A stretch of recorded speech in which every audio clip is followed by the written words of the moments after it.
ou um conceito. E como as generalizações e os conceitos são atos de pensamento, podemos considerar o significado como um fenômeno do pensamento. Para o Vygotsky, então, a relação entre pensamento e linguagem ele vai postular como sendo muito forte, muito tipicamente humana e muito importante para a definição do que é o funcionamento psicológico humano, né? Mas essa relação que ele postula como tão forte não nasce com o sujeito, ela não aparece pronta, ela é uma coisa que é desenvolvida ao longo do desenvolvimento psicológico, tanto na história da espécie, na filogênese, como na história do próprio indivíduo, na ontogênese. Então, na filogênese, para começar por ela, primeiro há linguagem, existe linguagem e existe pensamento separados, né? Então existe linguagem com aquela função primeira de comunicação em todas as espécies animais, mas vamos pegar, por exemplo, os chimpanzés, que são a espécie mais próxima do humano, onde a gente pode olhar melhor para coisas que provavelmente pertencem à história humana, né? Quer dizer, olhando os chimpanzés, a gente pode imaginar um pouco como foi o homem antes do momento atual de desenvolvimento filogenético. Então, os chimpanzés usam linguagem para se comunicar. Ela tem só a função comunicativa, ela tem só aquela primeira função de intercâmbio social. Tem comunicação ali, tem gestos, tem expressões faciais, tem sons e tal. Só a linguagem separada. E tem alguma coisa que a gente poderia chamar primórdio de pensamento já, que é o que é chamado na psicologia de inteligência prática.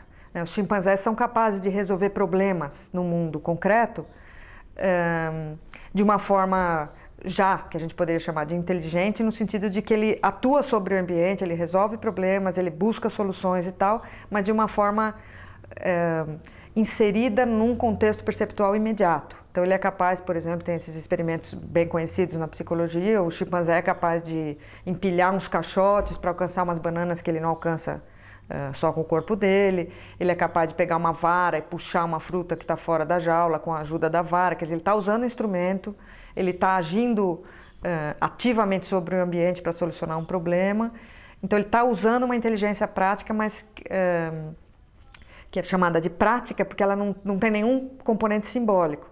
Então, por exemplo, o chimpanzé, se ele não tiver a banana e a vara no mesmo campo visual, ele já não resolve o problema. Ele não é capaz de imaginar que ele precisa, para alcançar daquela banana, ele precisa mais do que o próprio corpo, então ele vai à busca de uma solução. Ele não é capaz de fazer isso. Então, isso é um indicador de que ele não está funcionando num plano simbólico, ele está funcionando num plano só concreto. Na criança pequena, no bebê pequeno, também aparece isso, quer dizer, aparece a comunicação com fins de intercâmbio social, através de choro, gestual, outros tipos de sons, expressões faciais e tal. E aparece a construção de uma inteligência prática similar à do chimpanzé. A criança pré-linguística, antes da aquisição da linguagem, tem uma ação no mundo parecida com o que o chimpanzé tem mesmo. Ela é capaz de pegar um banquinho para alcançar um brinquedo que ela não alcança sozinha, ela é capaz de procurar uma bola que caiu atrás do sofá, ela é capaz de usar uma coisa para puxar a outra, quer dizer, ela age inteligentemente, vamos dizer, no ambiente, resolvendo problemas, usando instrumentos e tal, num plano concreto, sem mediação simbólica, né? Então, tanto na história da espécie como na história da criança, há um momento em que existe linguagem com esta função primeira de intercâmbio social e existe pensamento ou primórdios de pensamento, que seria essa inteligência prática. Num determinado momento do desenvolvimento, essas duas potencialidades se unem e daí pensamento e linguagem se atrelam e não se desatrelam mais e vão representar uma parte substancial do funcionamento psicológico humano, né? Então, na história da espécie, isso aconteceu num determinado momento do desenvolvimento da espécie, que na verdade significa o ingresso da espécie humana na espécie humana propriamente, né? Quer dizer, no momento que nasce a espécie humana, que é um momento, claro que espalhado ao longo de milhares de anos aí, mas o homem passa a ser capaz de se comunicar pela linguagem como um sistema articulado e tal, e a inteligência dele então passa a ser uma inteligência abstrata, ele pode funcionar em planos simbólicos, como a gente estava falando antes, ele passa a ser capaz de circular por momentos e espaços ausentes do espaço atual, perceptual presente, ele pode ser capaz de imaginar, inventar, criar, recuperar coisas que aconteceram no passado e tal.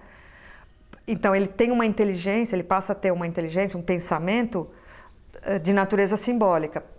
E isso é permitido pela linguagem, inicialmente por aquela função segunda da linguagem, que é a de pensamento generalizante, mas também por várias outras características da linguagem que a gente pode imaginar. Por exemplo, o fato de a gente ter verbos do presente, passado e futuro permite que a gente transite pelo tempo em termos simbólicos, né? O fato de a gente ter termos para negação permitem que a gente negue no discurso, que a gente conceba o não, conceba a negação, conceba a inexistência, o zero, o nenhum e tal, porque a língua permite isso. Na ausência da língua seria muito difícil a gente conceber a ausência. A presença até sim, mas a ausência não. A relação entre o pensamento e a palavra é o movimento contínuo de vai e vem do pensamento para a palavra e vice-versa. O pensamento não é simplesmente expresso em palavras. É por meio delas que ele passa a existir. Como é que eu faço então? Eu vou pegar aquela primeira, segunda direita. Aí eu faço a volta na praça. Subo. Não. Eu pego por ali, né? Aí eu faço aquela volta. Bom, tá legal. A língua é uma coisa que está fora da pessoa inicialmente, quer dizer, quando a criança nasce, ela nasce num meio falante já, que já tem uma língua e que ela vai se apropriar dessa língua ao longo do seu desenvolvimento. Então esse é um movimento que vai acontecer de fora para dentro. Então para o Vygotsky, o primeiro uso da linguagem é o que ele chama de fala socializada, quer dizer, é a fala da criança com os outros, para os outros, só do lado de fora dela, como se fosse com essa função comunicativa inicial. Então é na interface dela com o outro que a língua aparece primeiro. E o ponto de chegada da língua, o mais desenvolvido de todos, é o chamado discurso interior, quer dizer, é o fato de que a gente incorpora um sistema simbólico no nosso aparato psicológico e é capaz de ter internamente esse plano simbólico do funcionamento psicológico com o suporte da língua, mas ele está lá dentro de mim, então eu não preciso falar alto, quer dizer, é como se o meu pensamento acontecesse em grande medida apoiado nas palavras, nos conceitos, certamente, mas eu não preciso externalizar isso, ele funciona dentro da minha cabeça, então eu penso sozinho, com o suporte das palavras, com o modo de pensar da minha língua, com as possibilidades de trânsito pelo mundo do simbólico que a língua me dá e tal, mas tudo isso dentro da minha cabeça. Então as coisas começam do lado de fora e acabam internalizadas, né? E o Vygotsky propõe que entre uma coisa e outra, entre o que acontece lá fora e o que acontece dentro, ocorre um momento do desenvolvimento que é a chamada fala egocêntrica, que é, quem tem contato com criança sabe disso, a criança por volta de 3, 4 anos fala sozinha, ela fala alto, mas ela está falando para ela mesma, ela não precisa de um interlocutor, ela pode estar sozinha no ambiente, ela fala também. Este fenômeno foi identificado pelo Piaget e o Vygotsky se apropria da ideia do Piaget para discutir essa ideia. Mas eles usam com concepções bem diferentes, justamente porque o Vygotsky está trabalhando as coisas de fora para dentro e o Piaget de dentro para fora. Então, para o Piaget existe fala egocêntrica, mas ela é um indicador de que o desenvolvimento está saindo de dentro do sujeito e indo para fora. E no Vygotsky é exatamente o oposto. A existência da fala egocêntrica indica que a fala está sendo posta para dentro. Aquela comunicação que era entre as pessoas vai estar sendo internalizada pelo sujeito para se tornar um instrumento dele, né, interno. Então essa fala egocêntrica é esse falar sozinho da criança, então é como se ela tivesse usando um formato ainda socializado da língua, que é falar alto, mas com uma função já do discurso interior, que é a fala para mim, né? Então é a criança, quando ela está fazendo uma tarefa, dizer, por exemplo, agora eu vou pegar o lápis azul, não tem o azul, então eu vou pintar de preto mesmo, então não sei o que, eu vou pegar um brinquedo, mas eu não alcanço, eu preciso de um banquinho, então ela vai procurar o banquinho e tal. Então ela fica como se ela ficasse falando para ela mesma, explicitando para ela mesma passos de raciocínio, necessidades na sequência de solução de problema e tal. A linguagem egocêntrica aparece muito mais quando a criança está posta em situação de dificuldade cognitiva, né? Então o que evidencia o fato de que a linguagem é um instrumento de pensamento. Então ela está se usando como suporte mesmo. Ela usa a língua para ajudar ela a resolver um problema.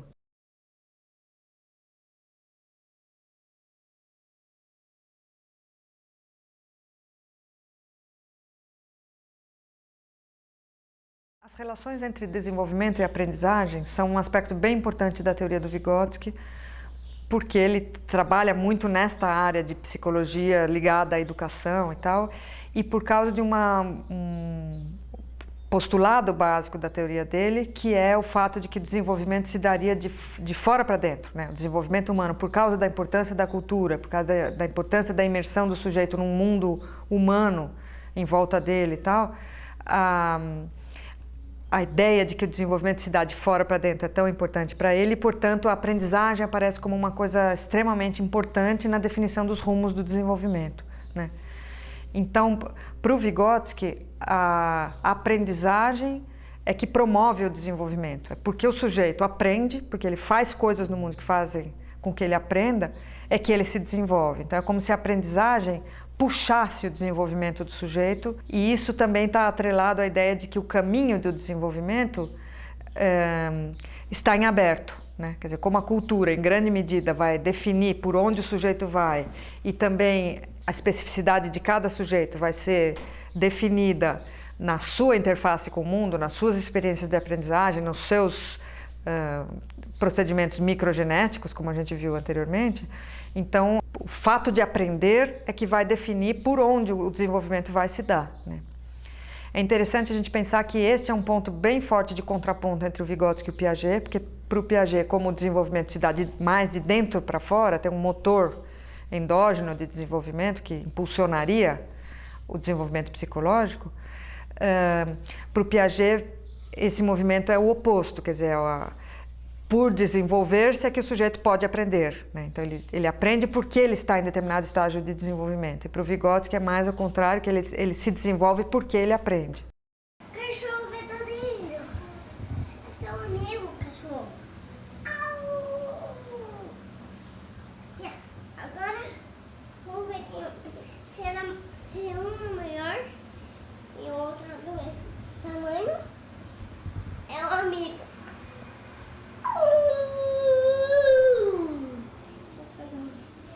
E o meu peixe.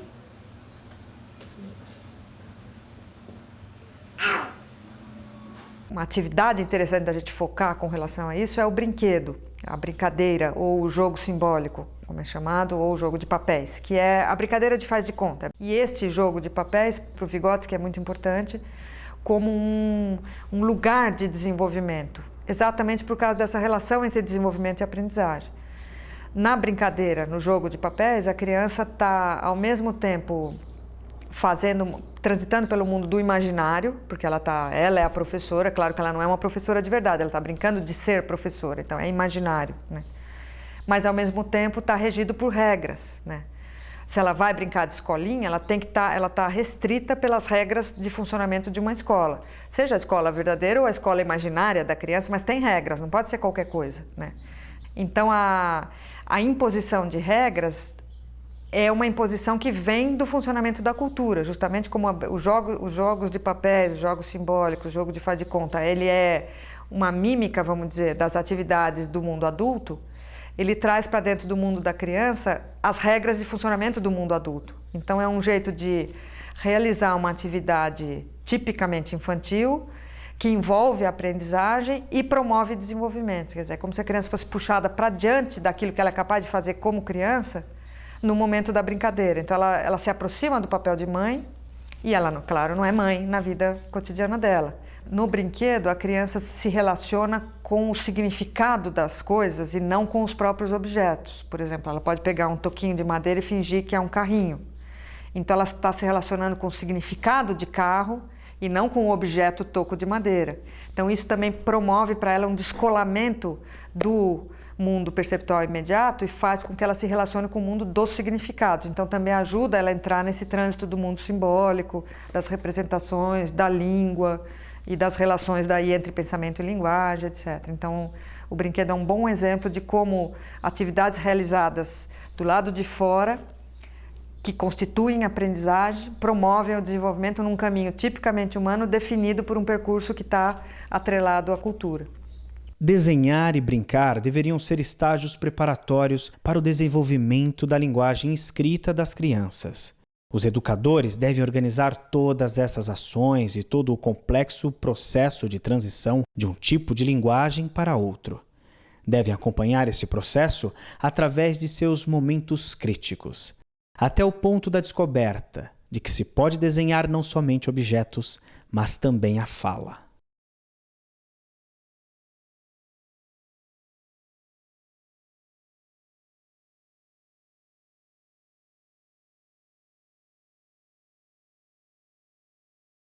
Um aspecto muito importante da teoria do Vygotsky com relação ao desenvolvimento é a ideia dele de que o desenvolvimento deve ser olhado de maneira prospectiva e não retrospectiva. Isto é, deve ser olhado para frente, para aquilo que ainda não aconteceu. Normalmente a gente olha para aquilo que já aconteceu, que já passou. Então a gente pergunta, seu filho já sabe amarrar sapato? Esse bebê já senta? Essa criança já aprendeu a ler e escrever? Então a gente se refere ao já, aquilo que já está consolidado, que já terminou, já está pronto na criança. Mas aquilo que está em processo, que está por acontecer, é ali que vai acontecer a intervenção pedagógica, a ação educacional de qualquer tipo, e também é ali onde o desenvolvimento está efervescente, está fervendo em termos de um fenômeno a ser compreendido pelo estudioso do desenvolvimento, né? Então, para esta questão, quer dizer, esta ideia básica do Vygotsky, na verdade, toma corpo num conceito que é típico da teoria dele, que é muito conhecido, que é o conceito de zona de desenvolvimento proximal ou potencial. Para explicar essa zona, ele trabalha com dois outros conceitos. Ele fala no nível de desenvolvimento real, que é o nível de desenvolvimento até o qual a criança já chegou, que é o tal do desenvolvimento passado, o olhar retrospectivo, quer dizer, aquilo que ela já tem. Na outra ponta, a gente teria o que ele chama de nível de desenvolvimento potencial, que é aquilo que a criança ainda não tem, mas que a gente pode imaginar que está próximo de acontecer, né? Que está num horizonte próximo, não muito longínquo. Geralmente a gente sabe que estão próximas porque a criança consegue se relacionar com aqueles objetos de conhecimento e de ação, não autonomamente ainda, mas com ajuda, com instrução do outro, com a intervenção de um parceiro mais experiente. Então, o fato de que ela não faz sozinha, mas faz com ajuda, identifica que aquilo pertence a um plano de desenvolvimento que está próximo de se consolidar, né? E daí, entre aquilo que já está pronto e aquilo que está presente em semente, é que o Vygotsky localiza essa chamada zona de desenvolvimento proximal, que é um pedaço do desenvolvimento que permite, quer dizer, que é o mais interessante em termos de desenvolvimento, porque é onde o desenvolvimento está acontecendo agora, e é o que permite a intervenção, quer dizer, é ali que a gente pode pôr o dedo para operar transformações. A zona de desenvolvimento proximal define aquelas funções que ainda não amadureceram, mas que estão em processo de maturação. Funções que amadurecerão, mas que estão presentemente em estado embrionário. Uma coisa que é bem importante de falar sobre isso é que este conceito para Vygotsky é um conceito que tem um valor assim, explicativo dentro da teoria, mas ele não é um conceito instrumental. Quer dizer, eu não posso pegar o conceito de zona proximal, entrar numa sala de aula e querer medir a zona proximal dos alunos, identificar zonas proximais e tal, porque ele é um conceito muito flexível e muito complexo, quer dizer, ele não é visível na prática, ele ajuda a gente a entender o desenvolvimento, mas ele não é visível na prática, porque, sei lá, para cada tópico de desenvolvimento, para cada criança, em cada micro momento do desenvolvimento, eu teria uma zona, né? Então, se eu entro numa sala de aula com 40 alunos e vou trabalhar a adição com reserva, hoje eu tenho 40 zonas proximais em movimento, porque cada vez que eu falo uma coisa, eu estou alterando a zona de cada criança, ou de uma parte delas, pelo menos.